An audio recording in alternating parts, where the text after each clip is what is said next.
Welcome to Mishna study Masachet Terumot Perek Vav Mishna Gimal. Over here in this Mishnah, we're going to speak about if someone went ahead and he fed his workers or his guests Teruma by mistake. Who needs to pay? Who needs to pay back that principal, and who needs to pay back the additional fifth?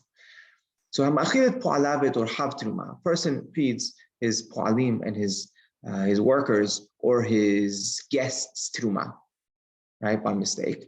So even before we even say anything, we need to know that there's a concept in shaliach lidvar avira, right? I could go ahead and appoint a shaliach to carry out a mitzvah for me, and I got the credit of the mitzvah. But if I appoint a shaliach for an avira, right? If I was to go tell someone to go do something inappropriate, right? Go punch this person, right? And the person does. He goes ahead and punches him, and he causes bruises and damages, and the guy has a hospital bill, right? I am not liable for that bill. He is, right? That person is, because that person himself who committed the avera, he was the one who carried it out, and he should know not to do it. Now, I'm over on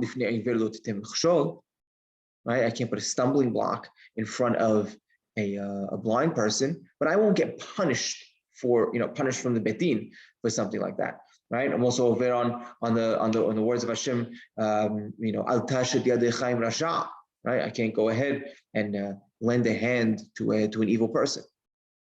Right. So you're not allowed to go ahead and help someone do something bad. But in essence, the person who sent that person is not liable. The person who carried it out, that shaliach, is.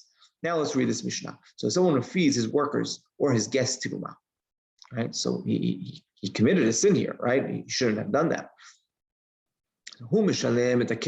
He needs to pay back the principal. They need to pay back the fifth. They need to pay back everything, the principal and the fifth, right? He doesn't have to pay anything, right? There's no shaliach al dvar avira. They're the ones that ate it. And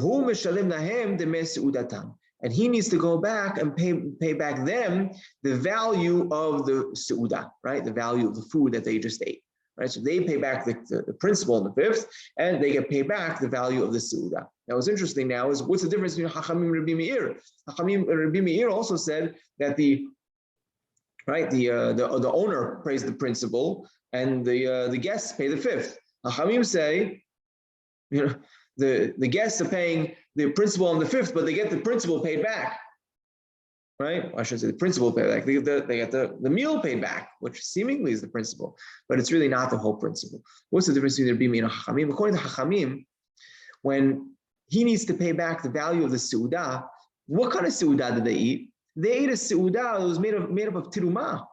Teruma is less expensive than the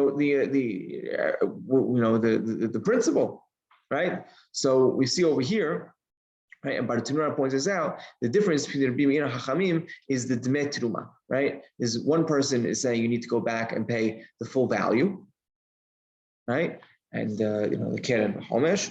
And when the Hachamim, they're saying no, they need to just pay, right? They're paying the keren and homesh, but they get paid back. What are they paying back? What are they getting paid back? The owner is only paying back the value of the teruma that they ate, because that was the seudah that they actually ate, was comprised of teruma. And in general, teruma isn't sold at the same price, right? 100 pounds of figs could go for $90 if it's teruma figs, and if it was regular figs, it'd go for $100, right? Because there's less of a less of a demand, right, for teruma, right? So halacha is like hachamim over here, and we learn an important principle, important concept of en shaliach lidvar avera.